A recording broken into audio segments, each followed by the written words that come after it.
You hear me often using the word caste from a book by Isabel Wilkerson. And the reason why I use that is because when we say these words like racism and these other words, what we want to understand is that the real shadow that's underneath everything is that it's an American caste system.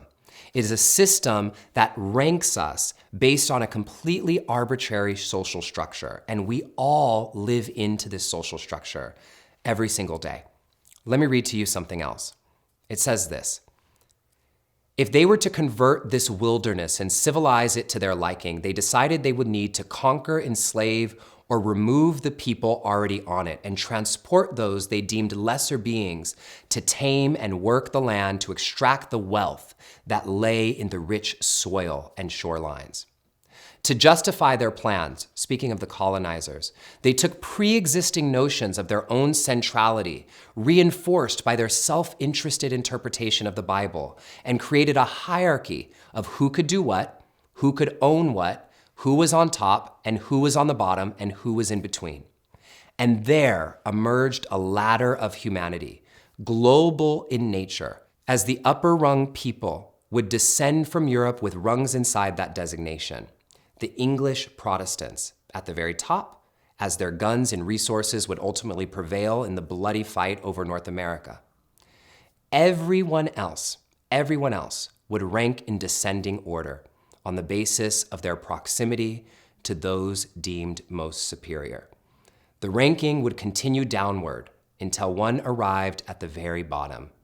African captives transported to build the new world and to serve their victors for all of their days, one generation after the next, for 12 generations. There developed a caste system based upon what people looked like, an internalized ranking, unspoken, unnamed, unacknowledged by everyday citizens, even as they go about their lives, adhering to it and acting upon it subconsciously to this day. Now, I want you just to feel this for a moment, to feel that this is the shadow of the United States of America, and to imagine what kind of reconciliation and what kind of healing could happen if everyone knew this truth. This is not a Black Lives Matter conversation or an All Lives Matter conversation or a Democratic conversation or a Republican conversation. This is not that kind of conversation. These are the facts of United States law and the things that happen. And so much of this is unknown. But what we know based upon the work that we've done together in this program is that if we can't face the shadow, if we can't have the resilience to really go into the truth in the heart of the matter, then there can never be the revealing and there can never be the healing.